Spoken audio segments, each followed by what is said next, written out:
Il était aux anges chaque fois qu'il pouvait amuser la galerie. Et il pouvait aller très loin dans la provocation. Il excellait dans ce domaine. Il n'aurait d'ailleurs jamais pu être aussi populaire s'il n'avait pas pris plaisir à ça.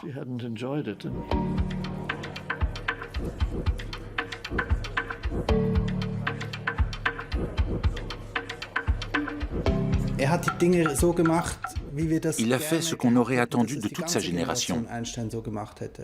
Mais la plupart des gens ne se sont pas inspirés de son exemple. Nous aurions eu un XXe siècle un peu plus beau sinon.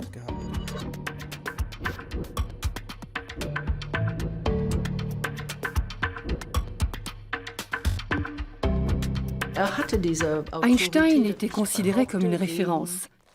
J'affirme haut et fort que son autorité s'appuyait sur deux axes. Être dans la vérité de l'espace et du temps, un sacré morceau, et être dans la vérité dans son temps.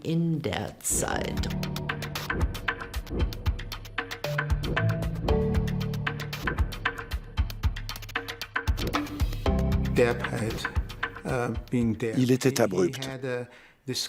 Il avait cette manière d'être assez brusque. Tout le monde connaît la photo où il tire la langue.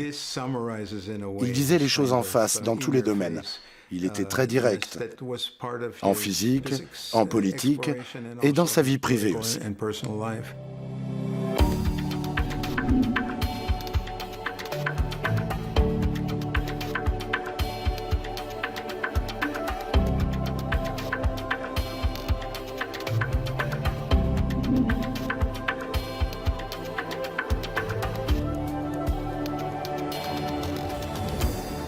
What do you think of prohibition, Professor? Ich trinke nicht, also ist mir das ganz gleich. En 1932, Albert Einstein arrive aux États-Unis.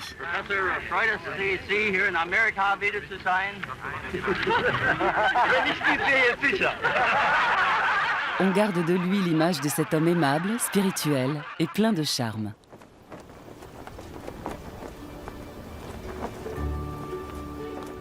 Albert Einstein était déjà une icône, une star de la science de son vivant. De longues années après sa mort, des documents inédits sur sa vie mettent en lumière ses échecs et sa dimension humaine. L'homme a incarné la grandeur et la tragédie du XXe siècle mieux qu'aucun de ses contemporains.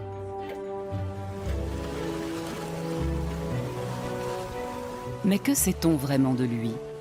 Tous ces gens qu'il a croisés, tous ces lieux qu'il a foulés dans son insatiable odyssée, n'infirme-t-il pas cette image de voyageur solitaire portant le monde à la seule force de son esprit ? Est-il un saint qui planerait au-dessus des passions des mortels ? On peut retenir le piètre marié père, ou bien le savant Cosinus, professeur aussi charmant qu'excentrique, sorti tout droit de la culture pop.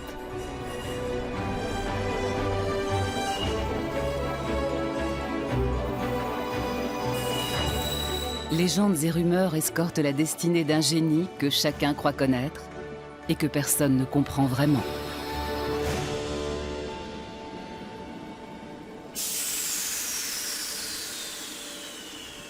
En 1932, le physicien Albert Einstein a déjà ses plus grandes découvertes scientifiques derrière lui.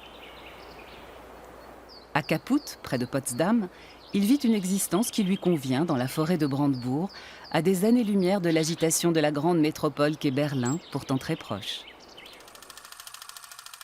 Il se moque éperdument des apparences. Si les gens veulent me voir, je suis là. Et si ça les amuse de voir ce que je porte comme habit, je leur ouvre grand mon armoire. Il coulera 3 étés très heureux dans sa maison en bois. Cette propriété en lisière de forêt est un lieu de rencontre. Elle est ouverte à tous. Amis, hôtes de renom y défilent, rejoints à l'occasion par les 2 fils du premier mariage d'Albert Einstein. Les filles de sa seconde épouse, Ilse et Margot, ne manquent pas à l'appel. Elsa décharge son mari de tous les tracas domestiques et assure les arrières.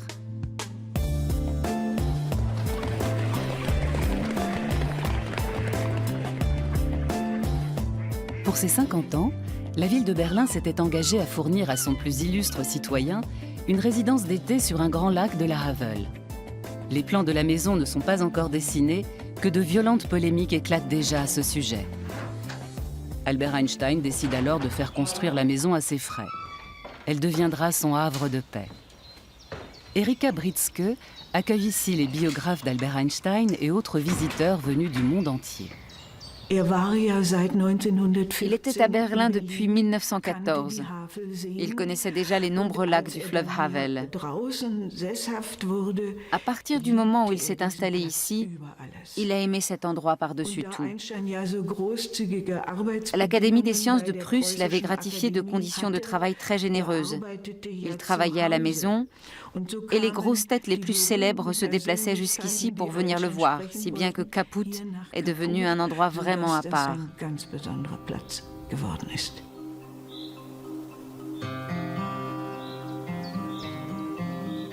Albert Einstein aime suivre sa propre voie. Il reconnaît être quelqu'un qui n'a jamais appartenu de tout cœur à l'État, au pays natal, au cercle des amis, et pas même à la famille dans le sens étroit du terme. Une petite ritournelle de son cru exprime avec concision le fond de sa pensée.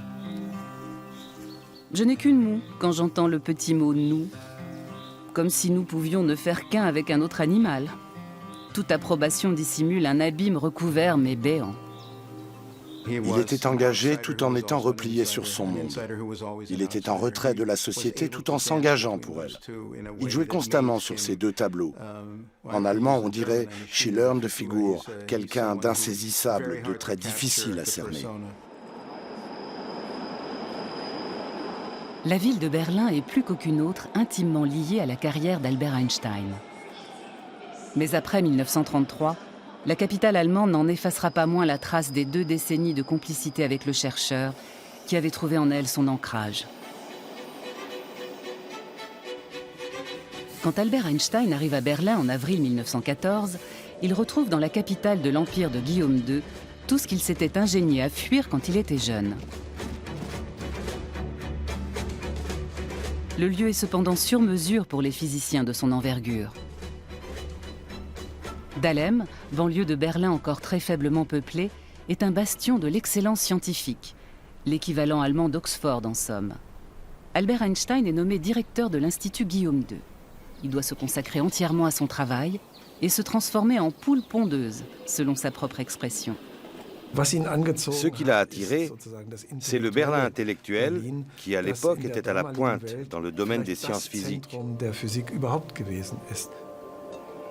Nombreux sont les grands noms de la physique qui se trouvaient à Berlin, lieu d'échange par excellence.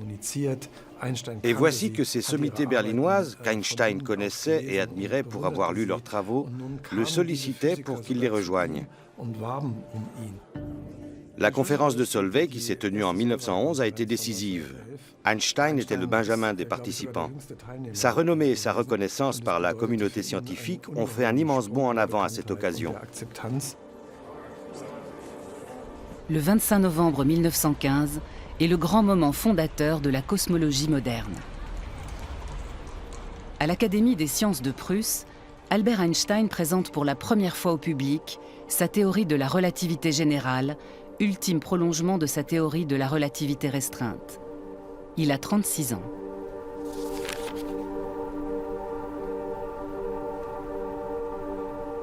Quatre pages de formules énigmatiques qui transforment radicalement la perception du monde et restent valables aujourd'hui.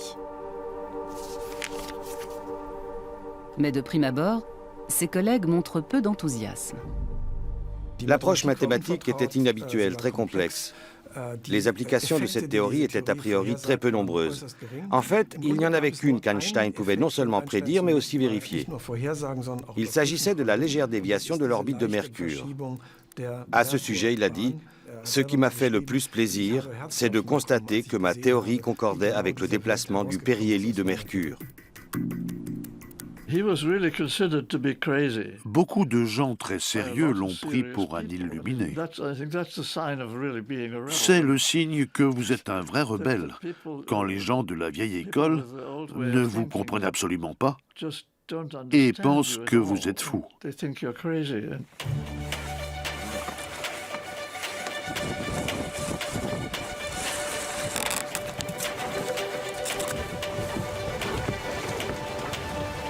Mais cet insatiable aventurier est loin d'être fou.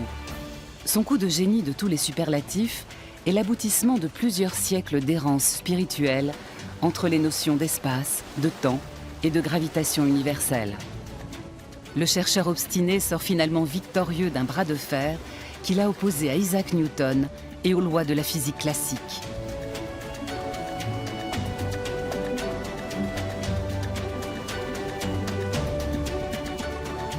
À côté de ses 10 ans de recherche ardue sur la relativité générale, ses travaux sur la relativité restreinte auront été un jeu d'enfant, comme le confiera plus tard Albert Einstein.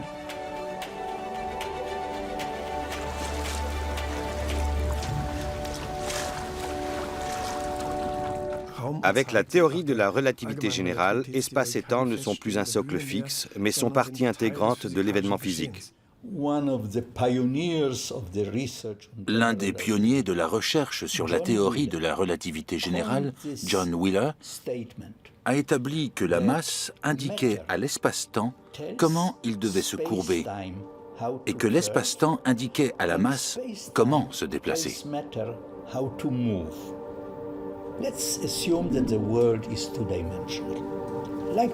Imaginons un monde bidimensionnel comme le trampoline et plaçons un gros ballon censé représenter le soleil sur ce trampoline.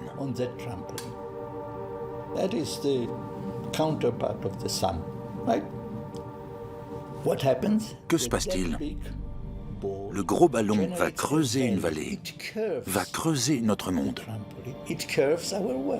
Maintenant, prenons une bille.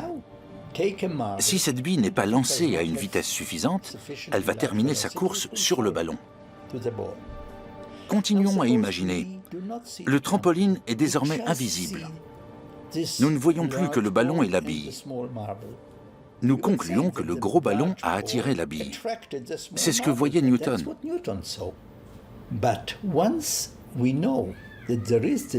Seulement, connaissant la présence du trampoline et aussi son incurvation, nous pouvons conclure qu'aucune force ne s'exerce entre les deux. C'est la nature de l'espace qui est responsable de leur entrée en contact.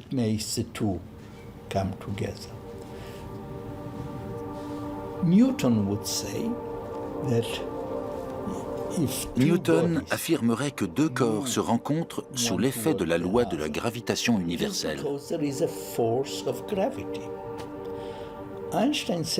Einstein dit « Mais non, il n'y a pas de force qui s'exprime entre les deux corps.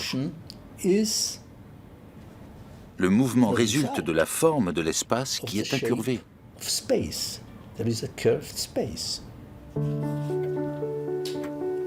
L'image qu'il choisit pour expliquer le phénomène à son fils de 9 ans, Édouard, est très claire.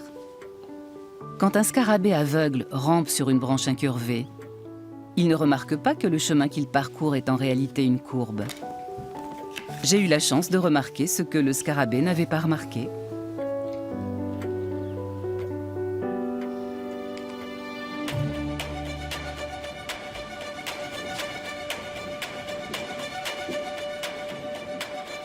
À l'origine de la théorie de la relativité générale, il y a une petite expérience de pensée qu'Albert Einstein qualifiera d'idée la plus lumineuse de sa vie. Lumière, électricité, mobilité. Même Albert Einstein est fasciné par les avancées techniques de son époque. En 1905, cet ascenseur était déjà en service au-dessus du lac des Quatre Cantons à Lucerne. Peut-être une source d'inspiration pour lui. Toujours est-il qu'Albert Einstein imagine 3 scénarios. Tout d'abord, la cabine est posée sur la Terre. Le passager a les pieds collés au plancher, sous l'effet de la force de gravitation. Si le câble rompt, la cabine est en apesanteur et le passager flotte à l'intérieur. Si la cabine est tirée vers le haut par un câble imaginaire avec une accélération égale à la force de gravitation, le passager aura de nouveau les pieds collés au plancher.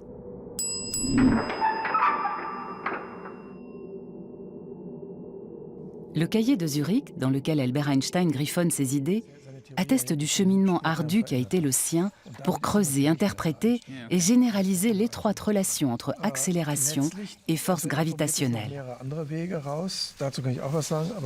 Le nom de Grossman, son collaborateur, revient ici. Là, il réfléchit. Chaque fois que Grossman intervient, c'est beaucoup plus lisible et on y comprend enfin quelque chose. Du même coup, l'écriture laborieuse écarte définitivement l'illusion d'une idée lumineuse tombée du ciel. En réalité, le chemin vers la connaissance a été tortueux, semé d'embûches et de pistes qui ne menaient à rien. Albert Einstein a dû solliciter l'aide de tiers tout au long du parcours.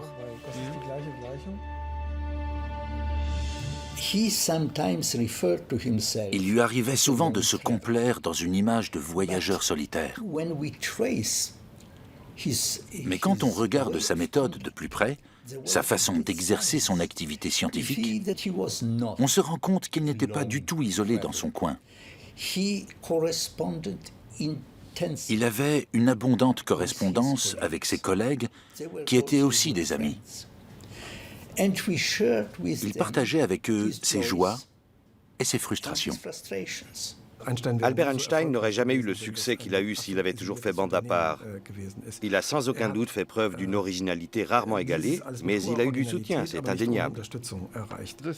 Ce qui reste de plus remarquable dans l'œuvre d'Einstein, c'est la théorie de la relativité générale. Quelqu'un d'autre aurait pu trouver la théorie restreinte à sa place.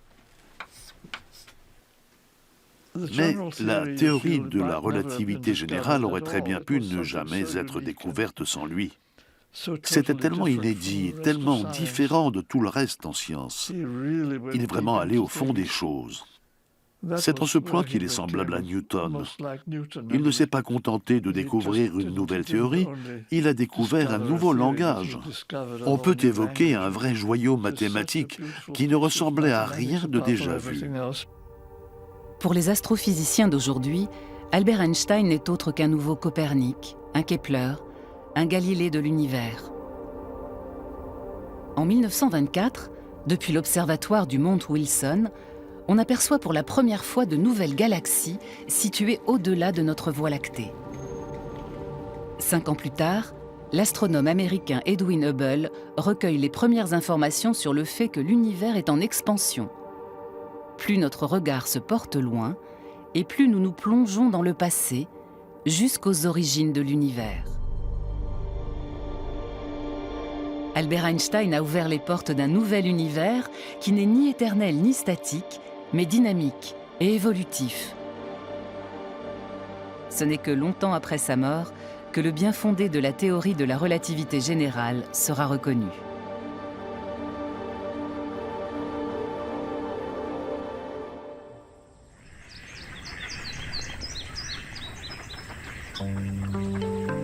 Dès sa jeunesse, Albert Einstein est en quête du grand principe universel susceptible de révéler la beauté et l'harmonie de la nature.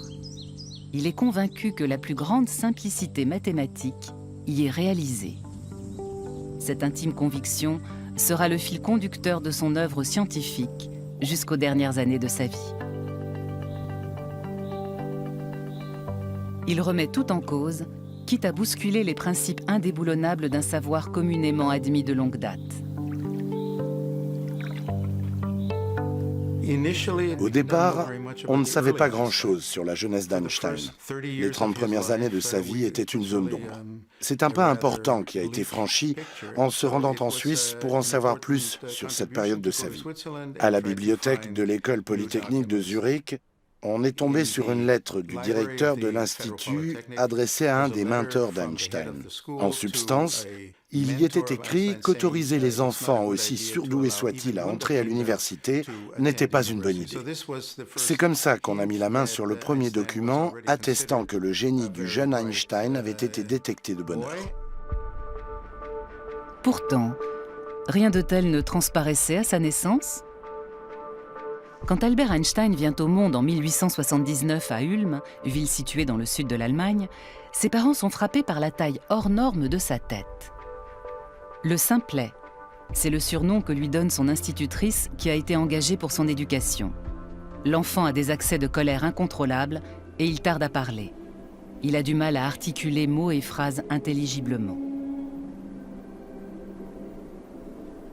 Le musée Einstein, intégré au musée d'histoire de Berne, retrace pas à pas l'évolution d'un génie en herbe.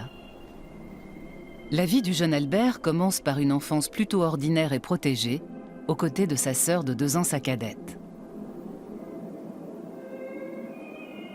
Ses parents, Hermann et Pauline, viennent tous les deux de la Souabe en Bavière. Albert Einstein prend leur accent souabe et imite leur dialecte, qui le suivra jusque dans son exil américain.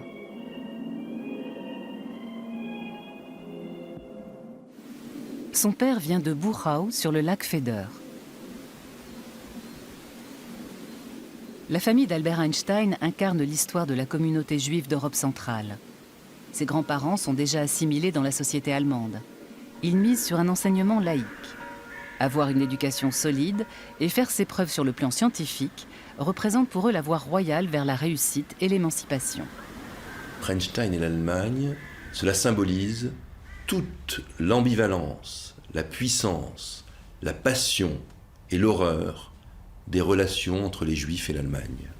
Cette espèce d'amour-haine qui a été portée au plus haut, tant dans l'amour, dans la splendeur, dans la magnificence, dans la créativité, dans cet esprit en réalité allemand qu'avaient si bien saisi les Juifs, et par ailleurs qui a atteint des sommets, évidemment, dans l'horreur pour eux-mêmes. Albert est un enfant éveillé et curieux. Stimulé par son oncle et son père, qui ont une petite entreprise d'appareillage électrique, il se passionne pour les sciences en général et les mathématiques en particulier. Il dévore tous les ouvrages sur les soulèvements populaires qui lui tombent sous la main et cultive dès son plus jeune âge une haine farouche de la force militaire. Il est allé à l'école du Second Reich et très tôt, il va détester l'autorité, et l'autorité telle qu'elle est pratiquée en Allemagne. Et il y a cette chose tout à fait exceptionnelle, qu'à l'âge de 16 ans, Einstein va refuser et va rejeter sa nationalité allemande, va rendre son passeport pour être apatride à la fin du 19e siècle. Mais il a cette opposition, une forme de haine de ce qu'est en train de devenir l'Allemagne, de cet autoritarisme qui tient en germe l'Allemagne du 1914. À 16 ans, avoir cette capacité de dire « je rends mon passeport » alors que les siens ont mis tant d'années à l'acquérir. Ses parents étaient partis s'installer à Pavie, en Italie. Albert avait laissé tomber le lycée pour les accompagner, à leur grand regret. Ensuite, il a décrété qu'il allait passer le concours d'entrée à l'école polytechnique de Zurich. Il est parti, mais s'est fait recaler à l'examen. Il était très sûr de lui, mais ça ne suffisait pas pour intégrer cette école sans diplôme d'études secondaires. Voilà comment il est arrivé à Aarau. Un changement de cadre qui va lui porter chance. Au pays de l'horlogerie, le jeune homme de 16 ans, fasciné par la nature de la lumière, se pose une drôle de question qui va décider de son avenir. Que se passerait-il si j'essayais de rattraper un rayon de lumière et que je finisse par le rattraper ?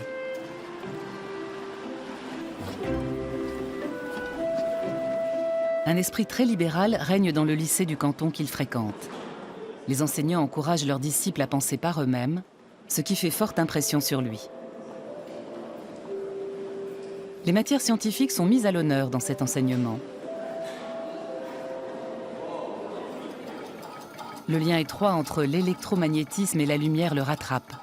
Le jeune Albert Einstein se retrouve dans son élément grâce à l'expérience acquise au sein de l'entreprise familiale. C'est dans la ville suisse d'Aarau qu'est née la légende d'un Albert Einstein bien piètre élève. Il s'agit en fait d'un malentendu. Peu de temps avant le passage du baccalauréat, le système de notation change. Au lieu du 1, c'est désormais le 6 qui est la meilleure note. Albert Einstein, à qui on a par la suite volontiers prêté une réputation de cancre, obtient en fait les meilleurs résultats de son année. La seule copie d'examen qui laisse à désirer est sa rédaction en français, qui porte sur ses projets d'avenir. Le devoir est truffé de fautes de grammaire et d'orthographe. Si j'ai la chance de réussir aux examens, j'irai à l'école polytechnique à Zurich. J'irai à la Polytechnique à Zurich. À l'école polytechnique. Albert Einstein se voit déjà professeur de physique théorique dans cet établissement. Une fonction en accord avec ses goûts personnels et son manque d'esprit pratique. Et ensuite, vous donnez votre version. D'accord? Qui aurait commencé?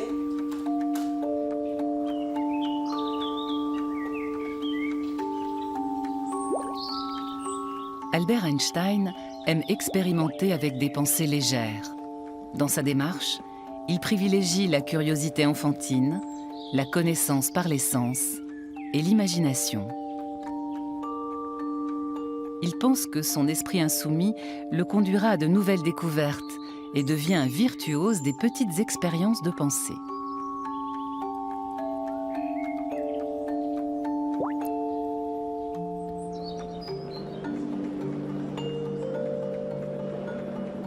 Les professeurs de l'école polytechnique ont affaire à un étudiant frondeur pour qui l'autorité inepte est l'ennemi numéro 1 de la vérité.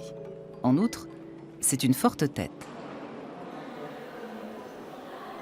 L'université ne propose pas de cours magistral sur la nouvelle théorie de la lumière.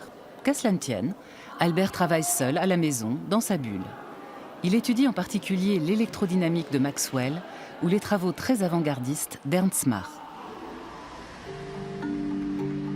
Albert Einstein rencontre son grand amour sur les bancs de l'université. Comme toutes les villes de cette époque, Zurich était une ville en pleine mutation, très fière de sa modernité et de ses deux établissements d'enseignement supérieur, l'école polytechnique et l'université. C'est aussi à Zurich qu'on trouvait beaucoup d'étudiantes russes. Les Suissesses n'étaient pas encore acceptées à l'université, mais les étrangères, oui. Là, il fait la connaissance de Mileva Maric, qui est la seule femme à suivre les mêmes cours que lui. Cette Serbe d'origine austro-hongroise qui étudie la physique lui plaît énormément et ils tombent tous les deux amoureux l'un de l'autre. À la lecture des lettres qu'il lui a adressées, on se rend compte qu'il ressent un amour profond et sincère pour elle. Mileva était plus mûre que lui. Elle avait 3 ans de plus et elle lui a donné la confiance en lui-même qu'il n'avait pas forcément au départ. Ils sont tous les deux physiciens. Ils empruntent des ouvrages à la bibliothèque et prennent un plaisir fou à découvrir la physique ensemble. Mais en même temps, ils font des excursions, partent en balade en bateau sur le lac de Zurich et calfeutrent leur univers avec l'amour et la physique.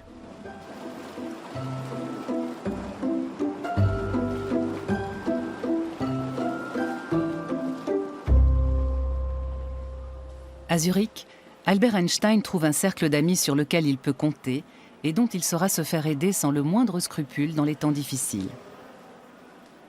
Marcel Grossman a rendu de fiers services à Einstein. Il le dit expressément dans son autobiographie, ou plutôt dans sa nécrologie, selon le terme qu'il emploie dans le journal du collège. Il confie qu'il sèche les cours, qu'il joue au hockey au cours de ses 2 premières années d'études.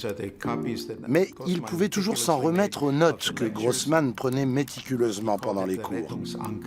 Il les a qualifiées de « bouées de sauvetage ».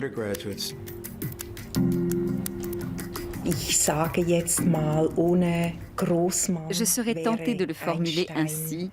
Disons que sans Grossman, il n'y aurait jamais eu d'Einstein. Grossman était vraiment un étudiant modèle à côté d'Einstein, qui était, lui, très épris de liberté et toujours un peu décalé. Il négligeait les travaux pratiques et avait même écopé d'un avertissement pour manque d'assiduité aux cours.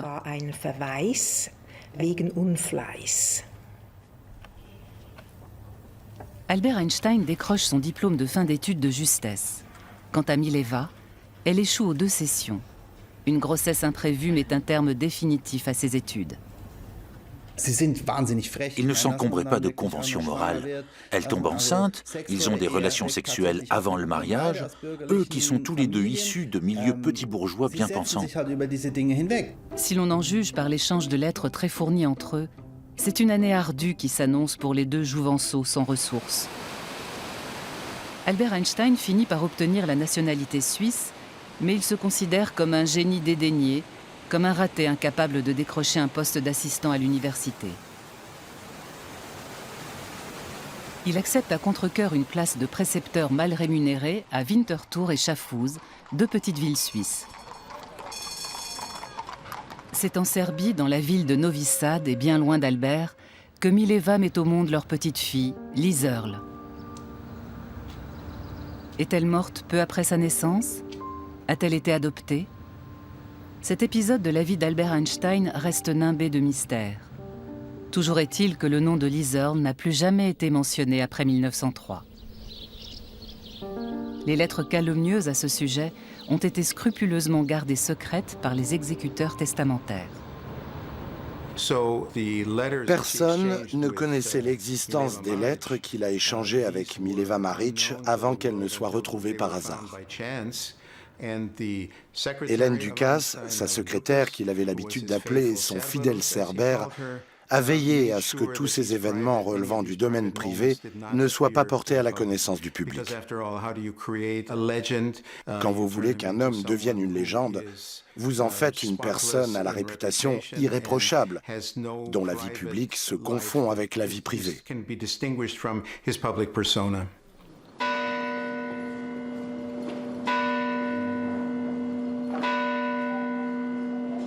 Une lueur d'espoir semble enfin poindre à l'horizon.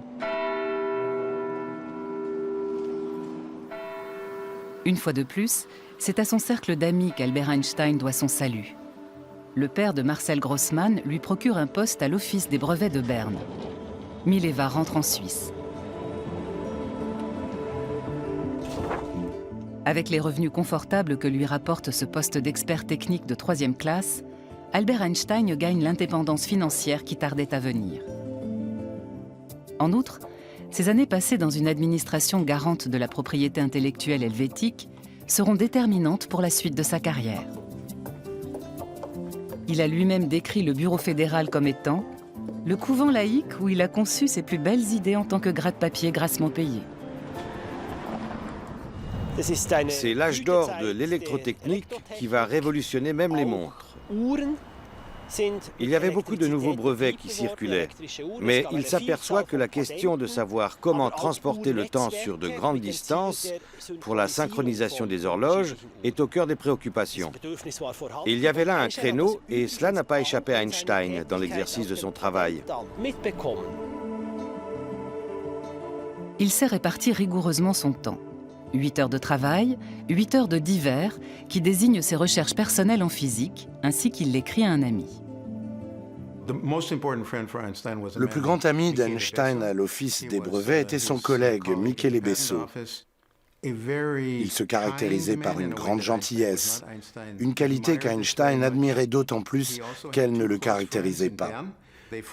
Il avait aussi 2 autres amis proches avec qui il avait fondé l'Académie Olympia. Maurice Solovin, un juif de Roumanie qui faisait ses études à Berne, et Konrad Habicht, qui lui était suisse. Dans cette Académie Olympia, qui ne se prenait pas au sérieux, aujourd'hui on appellerait ça une séance de baratin, ils parlaient philosophie. Au cours de leurs réunions, ils dévoraient ensemble une quantité incommensurable d'articles. Einstein a toujours gardé un souvenir ému de cette période de sa vie. Malgré le désaccord de ses parents, Albert Einstein épouse Mileva. Hans Albert, l'aîné des 2 fils qu'ils auront ensemble, vient au monde en 1904. Mileva fait définitivement son deuil de la vie de femme émancipée dont elle avait caressé l'espoir. L'émancipation des femmes n'était pas la priorité d'Einstein. En se mariant, le couple est devenu très conventionnel. Mileva et Einstein se sont conformés au modèle familial petit bourgeois. Tous les 2 contre le monde entier, comme un couple bohème. Lui se sentirait capable d'assumer ce modèle, elle non.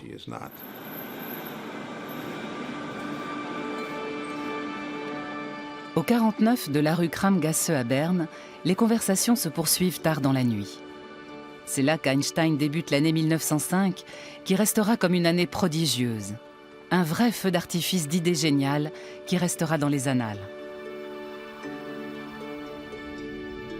Le degré de participation de la talentueuse physicienne qu'était Mileva reste à ce jour une énigme. Cher Habicht, écrit Albert Einstein à son ami de l'Académie Olympia. Que faites-vous donc, espèce de baleine congelée? Je vous promets 4 de mes travaux. Le premier concerne le rayonnement et les propriétés énergétiques de la lumière, et il est vraiment révolutionnaire. Le 4e article traite d'une électrodynamique des corps en mouvement qui vous intéressera sûrement.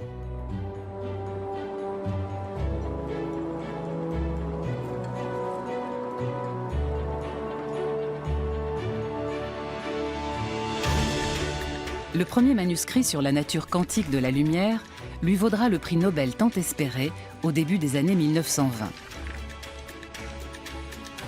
2 autres articles traitent des atomes et des molécules, les éléments fondamentaux de la nature.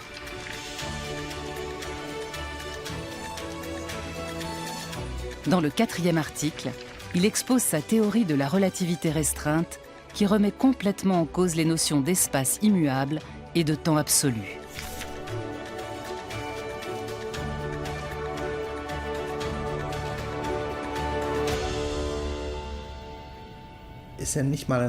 En 6 mois, même pas, il écrit tous ces articles qu'il envoie l'un après l'autre à Berlin où ils sont publiés. Et ces articles changent notre perception du monde. Hermann Minkowski, professeur de mathématiques à Zurich, met la dernière main à la théorie révolutionnaire d'Albert Einstein.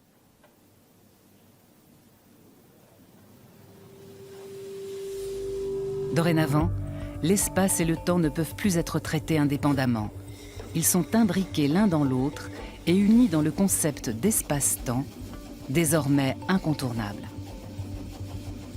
Albert Einstein pose le principe de la constance de la lumière et met à mal la notion de simultanéité.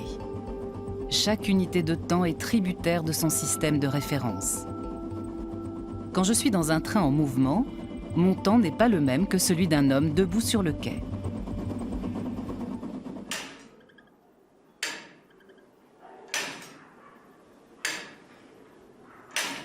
Depuis Isaac Newton, le temps absolu était posé comme le principe de la constance en physique.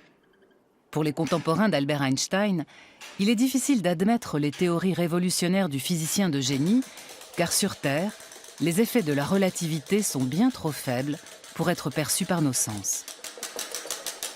Je me suis demandé ce que ce concept de temps extensible voulait dire. Qu'est-ce que ça donnerait si cette horloge, qui est suspendue à 7 mètres au-dessus du sol, était en contact avec la Terre? Tic-tacerait-elle vraiment plus lentement, comme l'affirme la théorie de la relativité? Jusqu'à ce que je trouve une page sur Internet où l'on montrait comment faire les calculs. Je suis effectivement arrivé au résultat suivant. L'horloge à 7 mètres au-dessus du sol avance de 2,1 secondes tous les 100 millions d'années.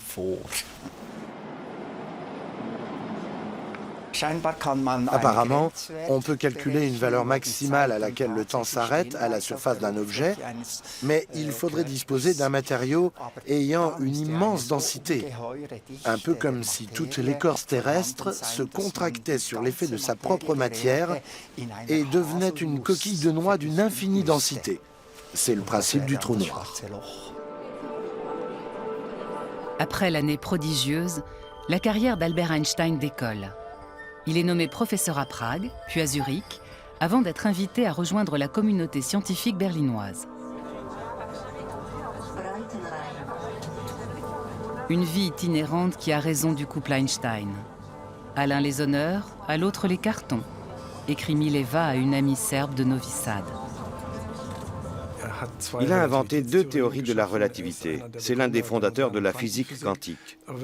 Mais quand on s'intéresse à lui de plus près, on est de plus en plus fasciné par la personnalité de l'homme.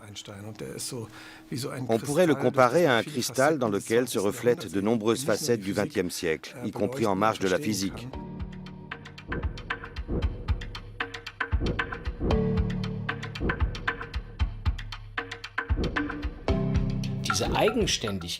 C'était un esprit libre, révolutionnaire, qui ne ployait jamais avec l'obsession de ne surtout pas être un mouton. C'est un trait essentiel de sa personnalité.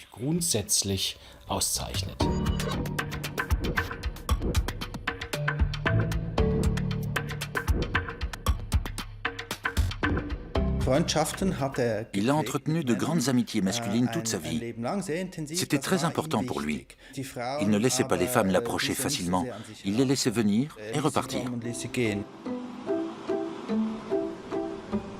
Le couple vit sa séparation définitive en juillet 1914 sur le quai de la gare d'Anhalt à Berlin. L'aîné de leurs deux fils, Hans Albert, a 10 ans, Édouard le cadet, 4 ans. Peu de temps auparavant, Albert Einstein a posé à Mileva des conditions draconiennes et irrecevables pour tenter de sauver leur couple.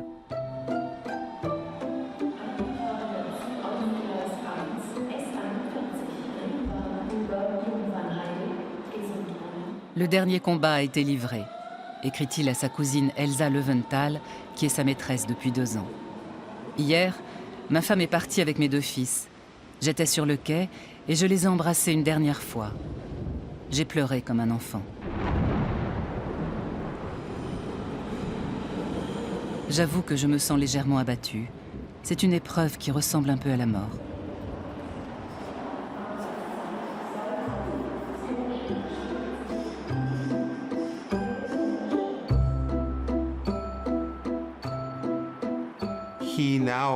Comme il l'écrit à un ami proche, il se retrouve dans une position délicate.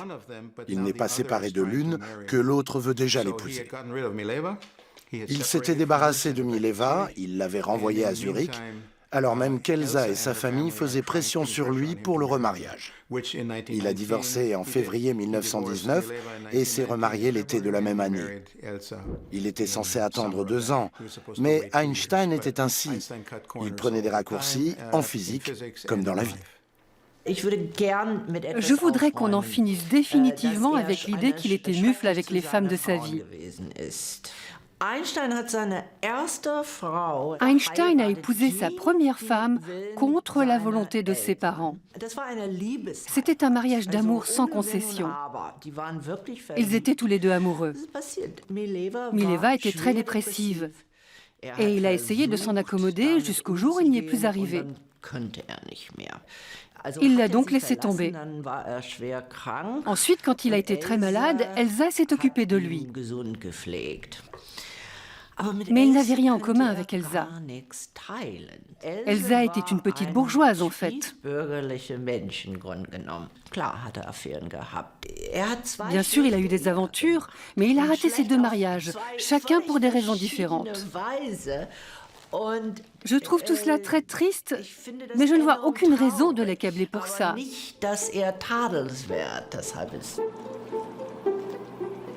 En emménageant dans le Bayerisches Viertel, le quartier bavarois de Berlin, le fils égaré retourne dans sa tribu.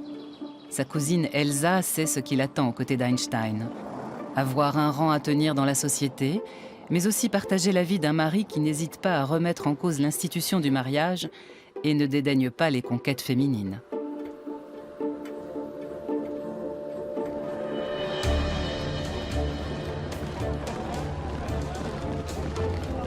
En août 1914, éclate la Première Guerre mondiale et l'élan patriotique s'embrase.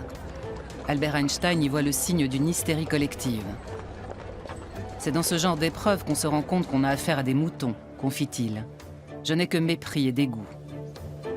Albert Einstein se déclare résolument pacifiste.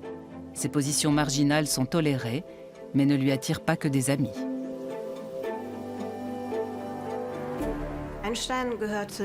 Einstein ne se reconnaît pas dans l'engouement pour la guerre que la grande majorité de ses collègues à Berlin partagent. Ses collègues en physique, des scientifiques en général, des artistes, ont massivement signé le manifeste des 93 en 1914. Ce manifeste justifie le nationalisme et le militarisme et récuse les accusations d'exaction. Einstein n'a pas voulu signer. Il fait même partie de ceux qui étaient farouchement contre. Il appartient à la toute petite minorité qui a signé un contre-appel. C'est très intéressant de consulter ce qu'il a écrit au milieu de la Première Guerre mondiale. Dans son manifeste qu'il a appelé « Meine Meinung über den Krieg », il expose son ressenti sur la guerre sans détour, et il n'y va pas avec le dos de la cuillère. Il dit que la guerre repose sur les instincts bestiaux des hommes, qu'il épouse pousse à soumettre les autres.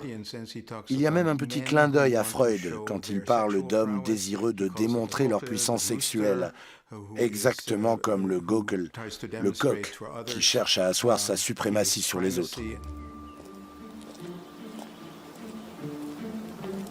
La guerre est à l'origine de l'engagement politique d'Albert Einstein. Elle le pousse à sortir de l'ombre pour défendre ses idées.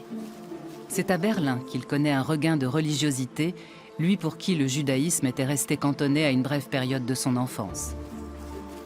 Malgré son rejet de tout nationalisme, il s'engage pour la cause sioniste. L'antisémitisme croissant et le destin des Juifs d'Europe de l'Est qui, fuyant les pogroms, ont massivement échoué à Berlin, sont les catalyseurs de sa décision.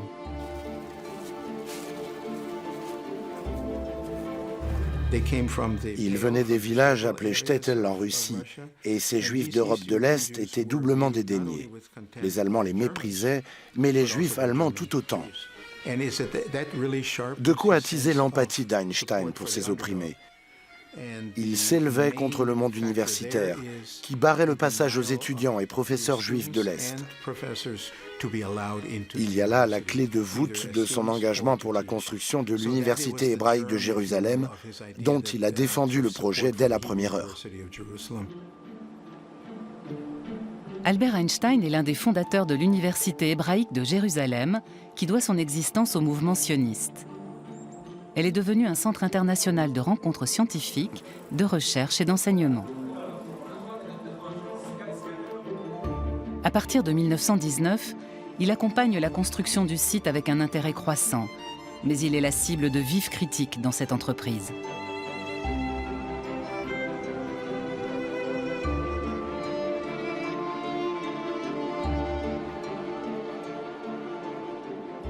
C'est l'un des premiers à défendre l'idée d'une patrie protégée avec ses traditions. En revanche, il est opposé à la création d'un État juif. Il pense que la présence juive en Palestine ne survivra qu'à condition de parvenir à une cohabitation et à des accords honnêtes avec les Arabes. Sinon, nous n'aurons strictement rien appris pendant nos 2000 années de souffrance. Albert Einstein ne remet aucunement en question son judaïsme.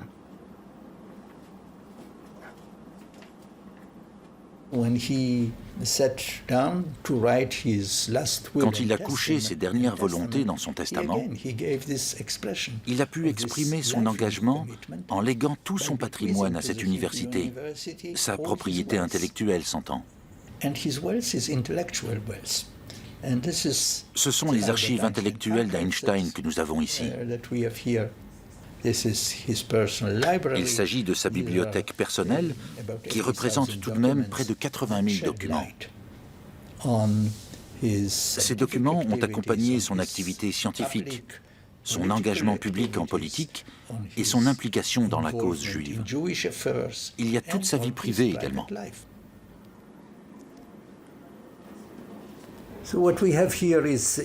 Nous avons ici le manuscrit de 46 pages sur sa théorie de la relativité. Il a une très belle écriture. Il n'y a pas beaucoup de ratures. Si vous vous intéressez surtout au contenu, tout cela existe en version imprimée que vous pouvez toujours consulter. Il n'en reste pas moins que la version manuscrite a beaucoup de charme. Elle vous permet de voir comment il travaillait au moment où il a écrit ça. Peu après la guerre, le monde entier apprend que l'astrophysicien britannique Arthur Stanley Eddington a vérifié empiriquement les thèses de la relativité générale d'Albert Einstein à l'occasion d'une éclipse. Le ciel a tranché. La théorie d'Einstein triomphe.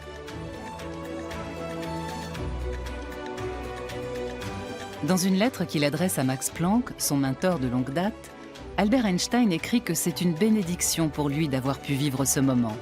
L'événement sera d'ailleurs déterminant dans la vie du physicien. L'Europe sort exsangue de la guerre Et voilà qu'un homme, armé d'un simple crayon et d'un morceau de papier, sort une formule de son chapeau et nous explique le fonctionnement des astres. Il fait preuve d'une confiance en lui et d'un aplomb qui se sont perdus dans les décombres de la guerre où toutes les valeurs se sont effondrées. Arrive cet homme qui lit dans les pensées de Dieu et nous explique comment l'univers fonctionne.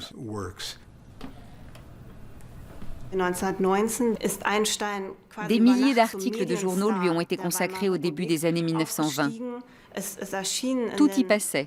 Son goût pour les conversations téléphoniques, son talent de violoniste, ses habitudes vestimentaires. Et puis la radio a pris le relais, mais les films aussi. Einstein était omniprésent et avec lui, sa théorie de la relativité.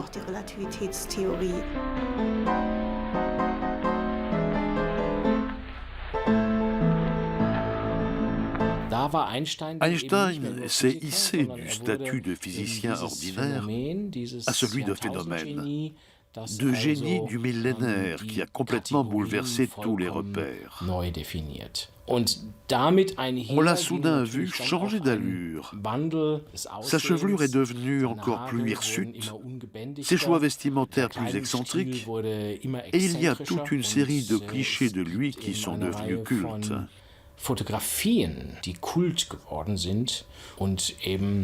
Ils mettent en avant un homme qui ne tient pas son rang et fait figure de personnage underground. Cette image d'Einstein a fini par s'imposer. Elle a fait le tour du monde.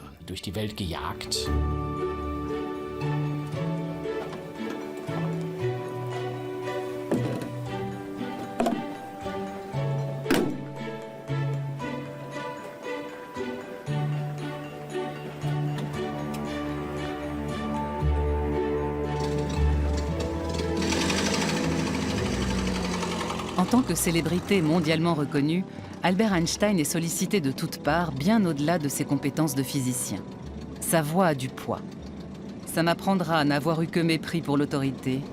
Le destin s'est chargé de faire de moi une autorité, soupire-t-il, confronté à sa popularité déjà légendaire.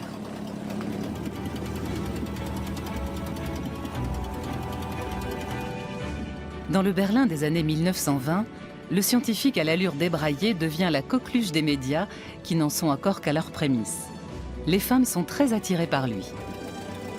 D'un côté, il s'amuse de ce grand tohu-bohu autour de sa personne. Il n'y a désormais plus un homme de la rue qui ne débatte de la véracité de la théorie de la relativité. Mais d'un autre côté, il n'est pas insensible à l'accueil que lui réserve l'élite de la société. Ses apparitions publiques sont mises en scène comme des spectacles. Pour lui, c'est certainement la force d'attraction du mystère qui fascine à ce point les gens.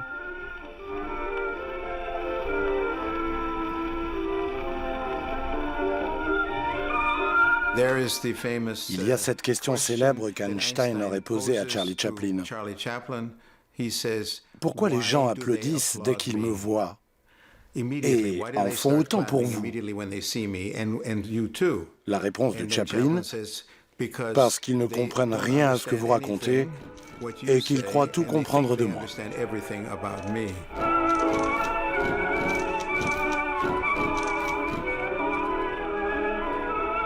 La défaite a fait des miracles, écrit Albert Einstein à sa mère Pauline après la défaite de l'Allemagne à l'issue de la Grande Guerre.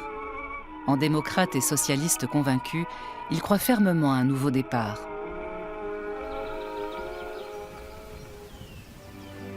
La tour Einstein à Potsdam symbolise l'atmosphère de renouveau qui règne à cette époque. Elle montre la volonté commune de tous ses concepteurs à faire s'exprimer architecture, physique et astronomie simultanément.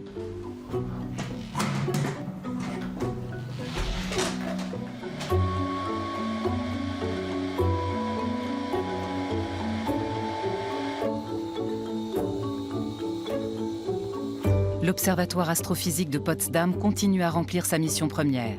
La lumière, principale source d'information qui relie des observateurs terrestres à l'univers, continue d'y être décryptée.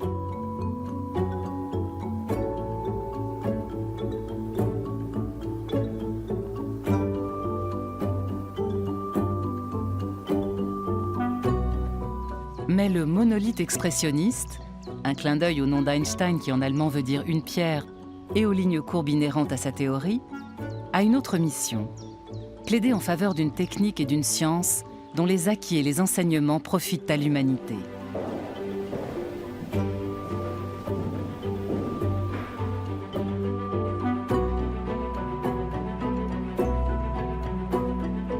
Armé de son passeport suisse, l'érudit allemand, fervent cosmopolite, effectue en 1921 son premier grand voyage outre-Atlantique. C'est en proie à des sentiments mitigés qu'il accompagne avec sa femme une délégation officielle juive. Ce n'est pas de gaieté de cœur que je me rends en Amérique. Je le fais dans l'intérêt des sionistes qui doivent aller mendier des fonds en dollars pour la construction du site universitaire, confie-t-il à son ami Maurice Solovine dans une lettre. Aux USA, il est accueilli en véritable héros. Il y avait des parades en guise de comité d'accueil. Les Beatles à côté, rien à voir. Par la suite, les parades sont devenues plus proches de manifestations pour empêcher l'homme aux idées socialistes de fouler le sol américain. Il était un peu partagé face à cette popularité soudaine. Il trouvait ça pénible et en même temps ça l'amusait. Il y a certainement des blagues qu'il a faites pour mieux se protéger. Mais il savait aussi très bien se servir de sa renommée à des fins politiques. À partir de 1919, Einstein est devenu un produit phare des exportations de notre pays et les Allemands ne lui en ont pas été reconnaissants. Ils lui en ont voulu pour ça. C'était à leurs yeux condamnable, car après la Première Guerre mondiale, les Allemands dans l'ensemble se sont retrouvés bannis dans tous les pays étrangers. Les échanges scientifiques étaient boycottés. Il est évident que nos fiers chercheurs allemands en ont été atteints dans leur dignité. Einstein a été le premier pour qui les portes se sont rouvertes en grand et il a joué le jeu. Il a endossé un rôle de représentant de la culture et de la science allemande, et l'image du pays en a largement bénéficié. Einstein n'en a jamais été remercié, bien au contraire. On l'a maudit pour ça, et c'est une honte. C'est vraiment une honte. C'est là un chapitre tristement célèbre de notre histoire. De son côté, Einstein ne se fait plus beaucoup d'illusions sur l'image qu'on a de lui en Allemagne. Pour eux, je suis une fleur malodorante qu'ils aiment se glisser à la boutonnière. Comme l'attestent des documents de l'Institut Max Planck à Berlin, sa renommée à l'étranger lui attire de plus en plus d'ennemis et d'envieux. Il se regroupe autour du physicien expérimental Ernst Gerke. La théorie de la relativité représentait bien plus qu'une simple théorie scientifique. Ses détracteurs la considéraient comme une menace pour la science. Quand on consulte les lettres des années 1920 que ses adversaires échangent entre eux, on n'a pas affaire à la langue scientifique. C'est plutôt la terminologie de la guerre qui est employée. On trouve des déclarations comme « on va combattre la théorie de la relativité jusqu'à ce que mort s'en suive ». Et on voit très clairement que ça va bien au-delà d'une simple querelle scientifique.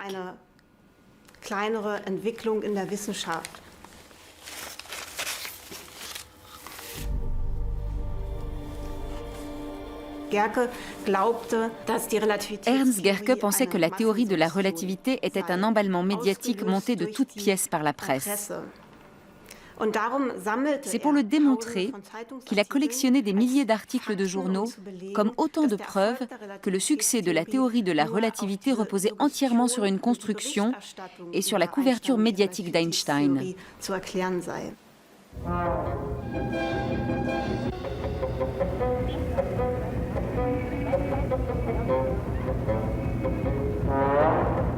Einstein, le relativiste juif qui pactise avec les communistes et l'étranger, le traître à la patrie pendant la Grande Guerre.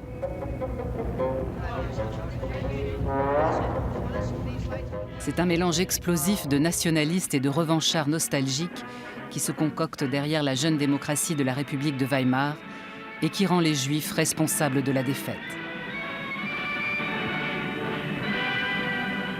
In July 1922, En juillet 1922, le ministre juif des Affaires étrangères, Walter Rathenau, a été assassiné à Berlin par des groupes extrémistes de droite, vétérans de l'armée allemande. Ils l'accusaient de brader l'Allemagne dans le traité de Versailles.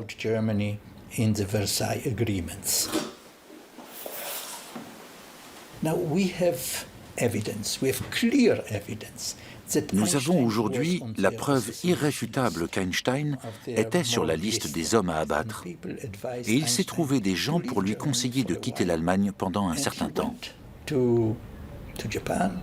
Il est allé au Japon, fêté comme un héros pendant 43 jours.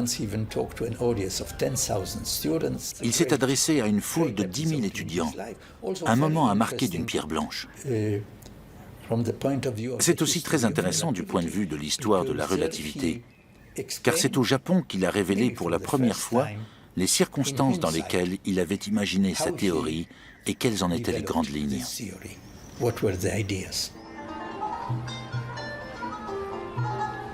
Après ce voyage au Japon, Einstein visite pour la première et dernière fois de sa vie la Palestine.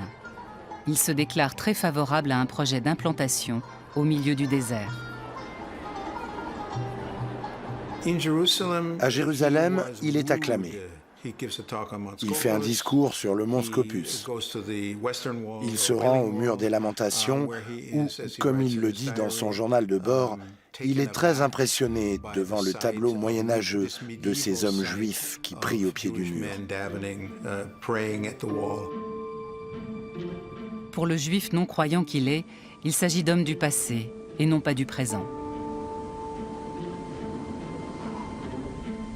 On lui a demandé s'il n'avait pas envie de s'installer en Palestine et d'y enseigner, et je crois que l'expression qu'il a employée, c'était « le cœur dit oui, la tête dit non ». En 1952, David Ben-Gourion, Premier ministre de l'État d'Israël, proposera à Albert Einstein d'en devenir le président. Et qu'est-ce qu'on fait s'il accepte? Se serait-il enquis? Mais Einstein refuse. David Ben-Gourion avait déjà remarqué les tendances révolutionnaires d'Einstein. Non pas qu'il ait cherché à provoquer, car tout chez lui était mûrement réfléchi.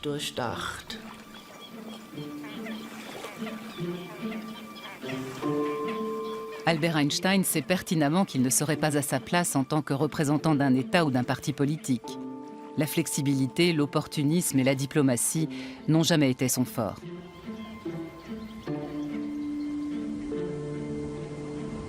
Le physicien du siècle est aussi un homme très engagé en politique.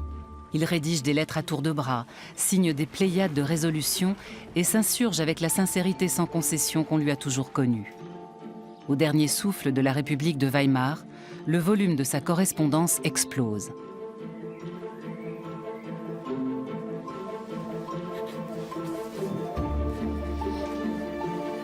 Dans une lettre adressée à l'artiste Käthe Kollwitz, il critique les procès intentés par Staline aux élites intellectuelles de son pays.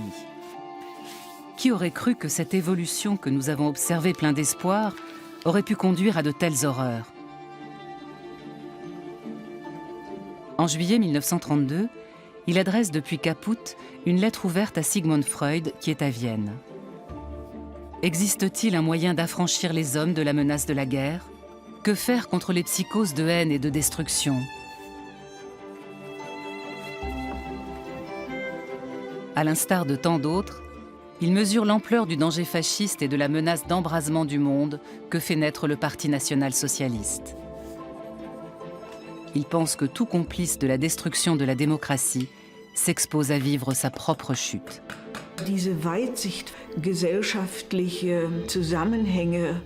Cette clairvoyance, cette justesse dans l'analyse des maillons de la société, c'est très étonnant chez un homme qui passe pour être distrait. Mais il est très lucide envers tout ce qui se passe dans la société.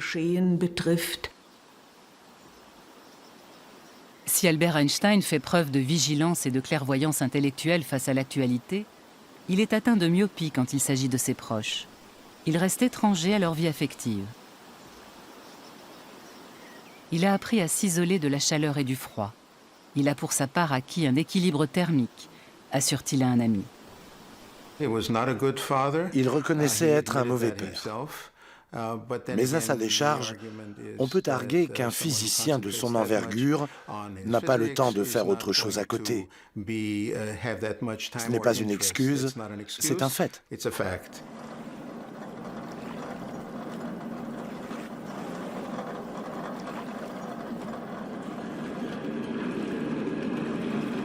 Pendant 3 ans, Kaput est le centre du monde pour Albert Einstein.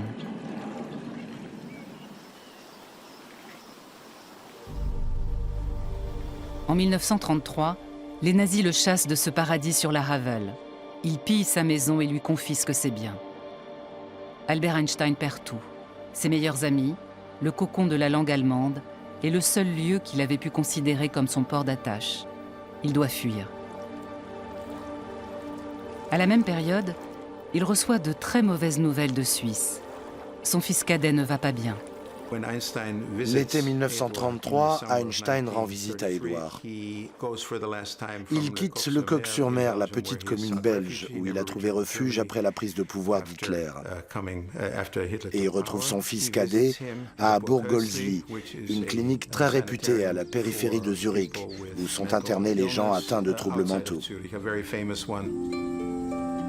C'est ici qu'Albert Einstein prend définitivement congé de Mileva et de son cher fils Édouard, schizophrène, interné dans un hôpital psychiatrique pour une durée indéterminée.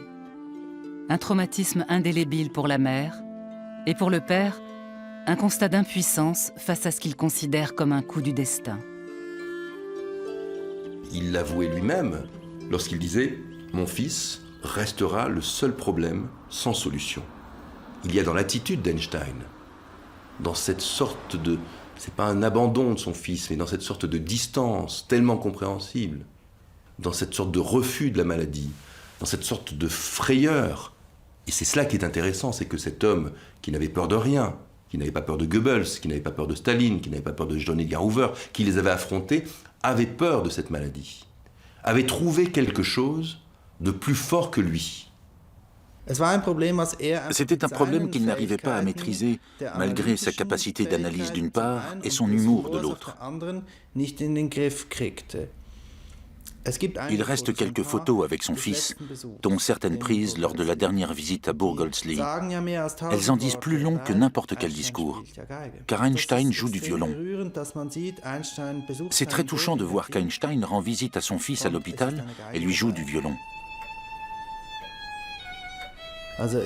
C'est une tentative de communiquer avec ce fils par la musique.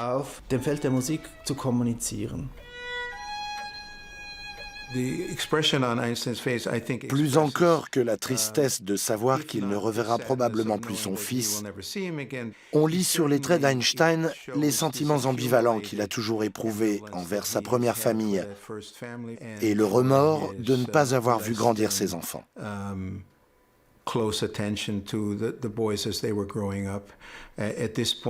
Édouard a 23 ans, il survivra à son père de 10 ans et décédera à l'âge de 65 ans. C'est quelqu'un qui n'aura jamais la chance de vivre une vie normale.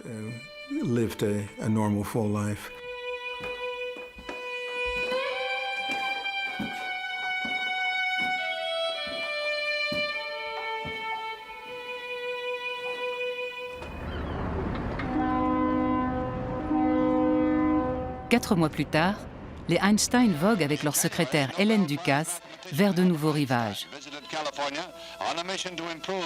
Les journalistes jubilent. Perdu pour l'Europe, gagné pour l'Amérique.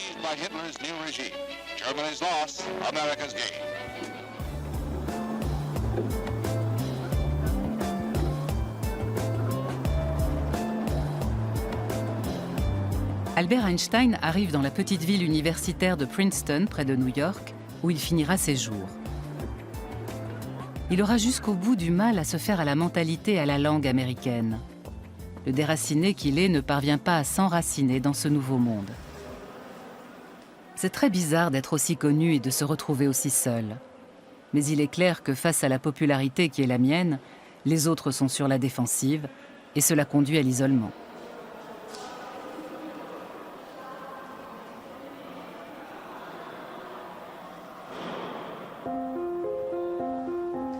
Les 5 premières années, Albert Einstein les passe dans le Fine Hall, l'institut de physique le plus illustre de l'université. Il a trouvé une image magnifique pour décrire Princeton. Un village très tranquille et cérémonieux, habité par des demi-dieux juchés sur des échasses.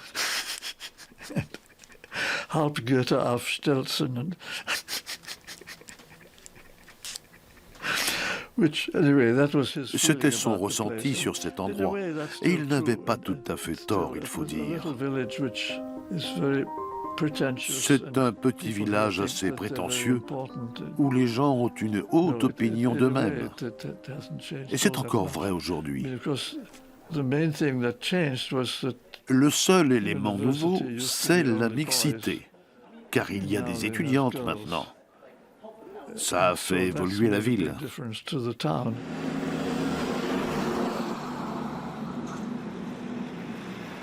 Depuis 1935, le couple Einstein est installé au 112 Mercer Street.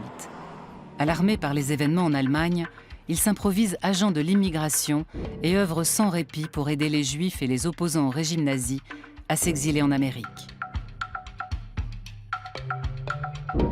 À la mort de son épouse Elsa, Albert Einstein ne se retrouve pas seul. Sa belle-fille Margot et sa sœur Maya emménagent sous son toit. Et tout autour de lui gravite un gynécée dont il est, comme à son habitude, l'épicentre.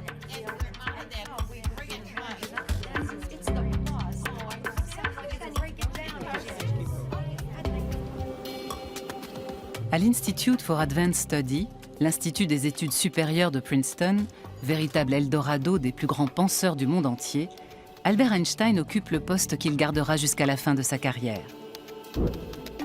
Peu de temps après son arrivée aux USA, le libre penseur est accueilli par le directeur en ces termes : « Vous êtes ici le bienvenu, mais faites-vous discret. Votre salut en dépend. »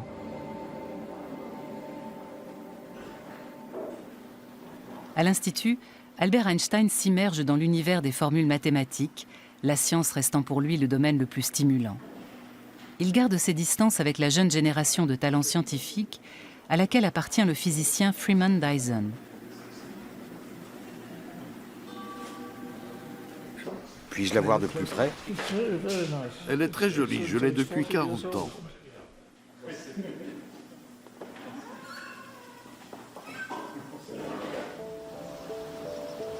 Pour ses collègues et les étudiants de l'Institut, Albert Einstein reste un marginal, un solitaire.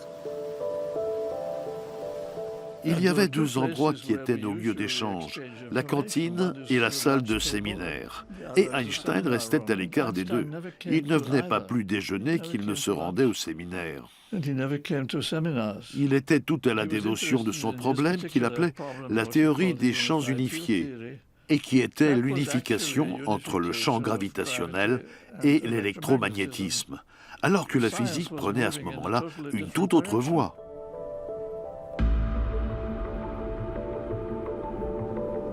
Le plus grand mystère pour moi, c'est qu'il ne se soit jamais intéressé à la théorie des trous noirs, qui était la synthèse de la gravitation et de l'électromagnétisme. Chaque galaxie a un énorme trou noir en son centre qui joue un grand rôle dans toute l'histoire du cosmos. C'est quelque chose d'absolument essentiel dans notre vision de l'univers et c'est la conséquence la plus sensationnelle de la théorie de la relativité générale. Le trou noir est la plus belle chose qui est découlée de la théorie d'Einstein. Il faut dire que nous étions des jeunes gens très arrogants. Nous faisions des choses extraordinaires et l'idée que nous aurions pu apprendre quelque chose d'Einstein ne nous a jamais traversé l'esprit. Lui, de son côté, considérait qu'il n'avait rien à apprendre de nous. C'était un fait établi. Le manque d'intérêt était réciproque et c'est une honte quand on y repense.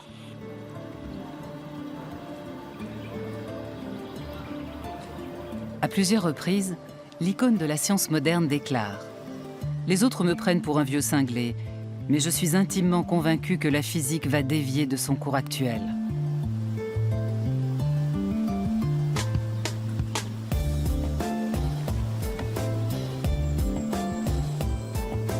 L'Amérique a fait d'Einstein une icône immortelle, mais elle a aussi propagé l'idée que son idole n'a plus rien généré de nouveau sur ses vieux jours. Ce n'est pas un hasard si cette appréciation erronée est émise par une société qui n'apprécie pas outre mesure de se voir confrontée aux questions qu'Einstein a placées au centre du débat pendant son exil. Il avait tellement contribué à la physique et à la science qu'il aurait pu se reposer sur ses lauriers pour le restant de ses jours. Il n'en serait pas moins resté ce grand scientifique dont la légitimité était établie. Mais ce qui est remarquable, c'est qu'il n'a pas voulu en rester là. Après son arrivée aux États-Unis, son travail est devenu plus politique. Il se sentait concerné par la paix. Et c'est devenu un citoyen du monde.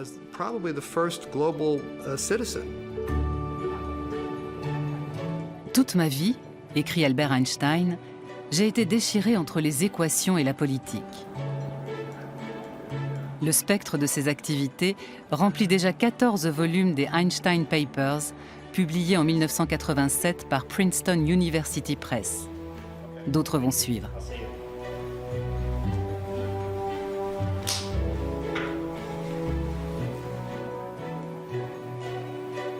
Récemment, tous les documents disponibles sur le physicien des années berlinoises ont été mis en ligne sur Internet. Le travail sur les années aux USA reste encore à faire. Cette mission de titan sera confiée aux bons soins de politologues et de sociologues.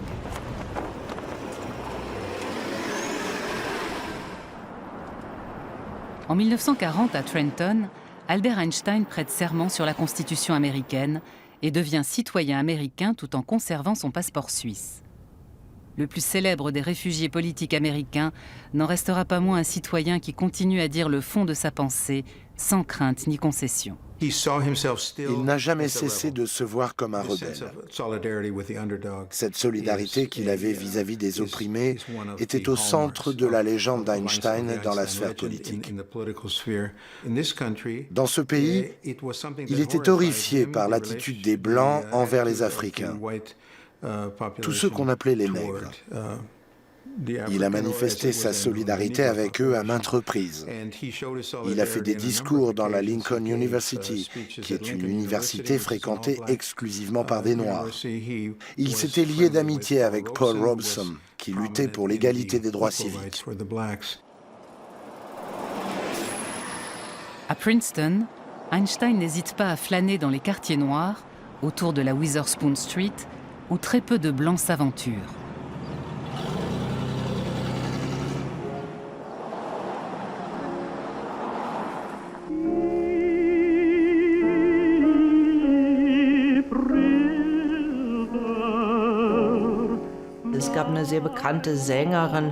Il y avait une chanteuse très connue, Marian Anderson.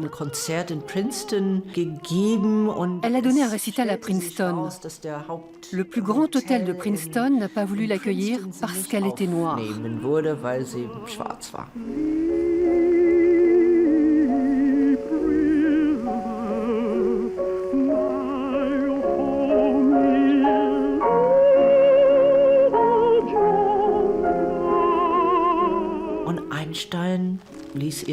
Einstein lui a fait savoir qu'elle était la bienvenue chez lui. Ils sont restés amis à vie. Pour chacun de ces pays de résidence, Albert Einstein est un volcan imprévisible qui peut s'embraser à tout moment. Le sentiment de peur lui est étranger. « Personne ne peut m'atteindre, dit-il. Tout glisse sur moi comme de l'eau sur des ailes de canard. » confie-t-il à sa dernière maîtresse, Johanna Fantova.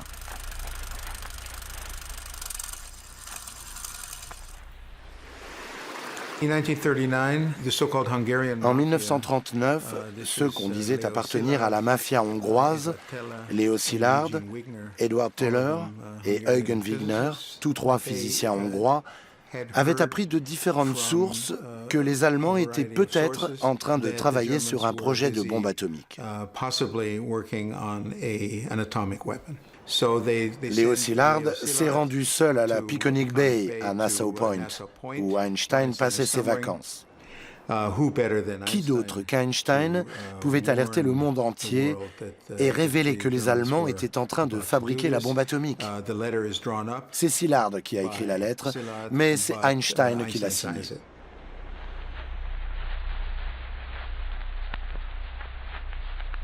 Une lettre lourde de conséquences.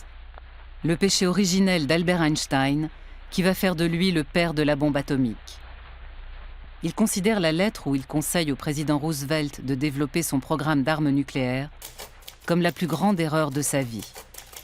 Devant la menace que fait planer la dictature nazie, il ne voit pourtant pas d'autre issue. Einstein s'est vu dans l'obligation politique de signer cette lettre. Il n'a plus été mêlé au reste de l'entreprise, car il était connu, même aux États-Unis, pour être un libre penseur très critique. Il y a un énorme dossier sur Einstein. Il montre que le FBI était déjà sur les traces de son prétendu passé communiste en Allemagne. Il a été accusé d'avoir fréquenté des groupes pacifistes et bien sûr, le pacifisme dans ce contexte de guerre froide était considéré comme une prise de position pro-soviétique. Du genre, si vous êtes pacifiste, c'est que vous n'êtes pas pour nous. Pour toutes ces raisons, il n'était pas question de mettre Einstein dans le secret. Et l'affirmation qu'il est responsable de la bombe atomique est parfaitement fausse. La masse d'un corps est la mesure de son contenu en énergie. La plus célèbre formule du monde, Albert Einstein l'avait développée en supplément de sa théorie de la relativité restreinte. En 1905, il ne pouvait pas se douter du potentiel de destruction que recélait la fatale équation. Quand cela a donné lieu à la fabrication de la bombe atomique larguée sur le Japon, Einstein a été l'un des premiers à être épouvanté par cette évolution et à vouloir informer sur les dangers de la technologie nucléaire à des fins militaires. Le mouvement de la paix tel que nous le connaissons aujourd'hui et l'opposition à l'armement nucléaire, c'est en partie à Einstein qu'on les doit. Dans une émission télévisée qui fait sensation, Albert Einstein dénonce la folle course à l'armement entre les Russes et les Américains.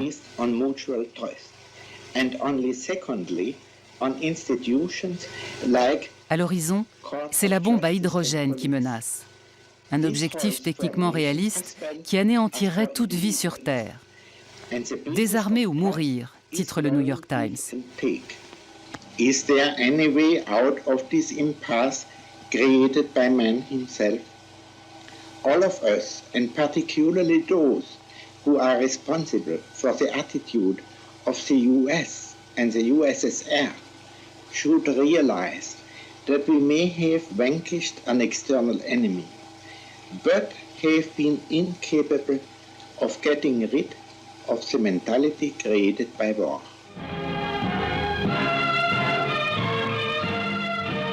Sous la direction d'Edgar Hoover, le FBI amasse un énorme dossier de plus de 1800 pages sur Albert Einstein. McCarthy entame alors une chasse aux sorcières qui vise tous ceux qui sont proches du Parti communiste. The fight against the Communist Party has been a double battle. One against the subversion of the principles of American society, the other against espionage. Les dénonciations empoisonnent le climat aux USA. Albert Einstein, qui est personnellement visé, n'hésite pas à se servir de sa popularité. Il prend haut et fort la défense de citoyens mis au banc de la société américaine, comme le physicien Robert Oppenheimer, et de ceux qui, comme les époux Rosenberg, sont condamnés à mort pour espionnage. Il était vraiment digne de sa réputation. Il disait ce qu'il pensait et se moquait des conséquences. C'est vraiment un aspect intéressant de sa personnalité. Il pouvait dire tout ce qu'il voulait, il était intouchable.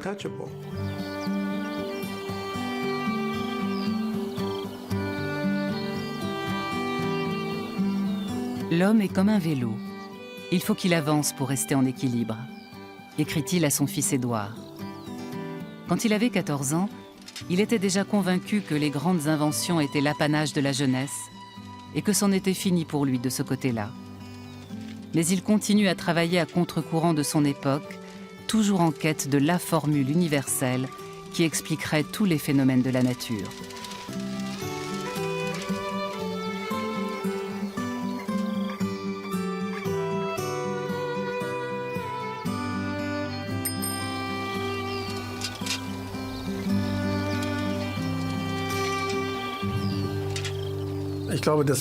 Je crois que la notion de contradiction est centrale pour Einstein. Einstein, c'est ce que démontrent ses grands travaux. Là où d'autres auraient essayé d'aplanir un peu les résultats, lui a soutenu qu'il fallait voir la contradiction.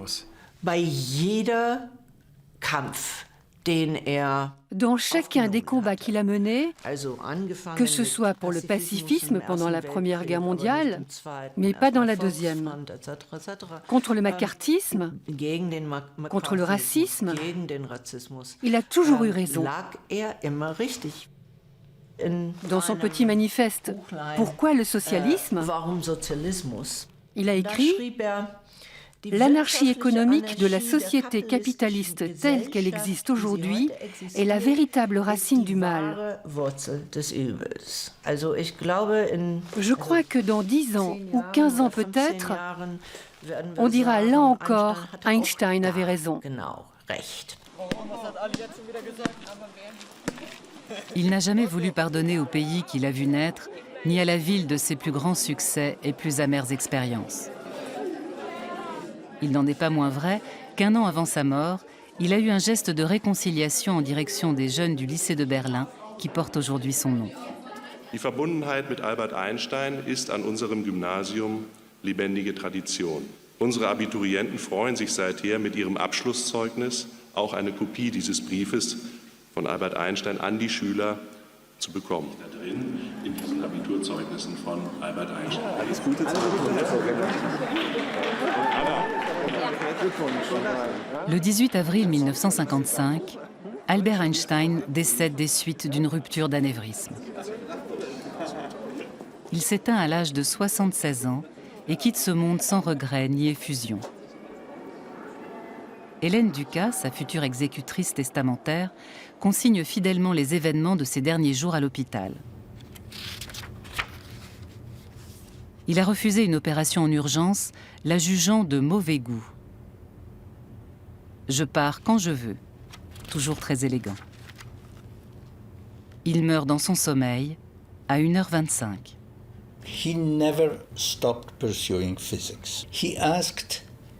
Il n'a jamais cessé de faire de la physique. Il a réclamé son carnet et s'est débattu jusqu'au bout avec des équations pour essayer de faire aboutir ses recherches sur la théorie des champs unifiés. C'est la même semaine qu'il a signé le manifeste Einstein-Russell, avec ses vues sur la politique mondiale, la paix et la guerre. Et il a aussi écrit un discours qu'il voulait prononcer à l'occasion du 7e anniversaire de l'indépendance d'Israël. À sa demande, il est incinéré le jour même de sa mort. Ses cendres sont dispersées au large du petit État de Delaware, en Nouvelle-Angleterre. Et que surtout personne ne songe à garder mes ossements comme des reliques. La mort ne veut rien dire, avait écrit Albert Einstein 3 mois avant la fin, en apprenant le décès de son meilleur ami Michele Besso en Suisse. Pour nous, physiciens convaincus, la distinction entre passé, présent et futur n'est qu'une illusion, même si elle a la vie dure.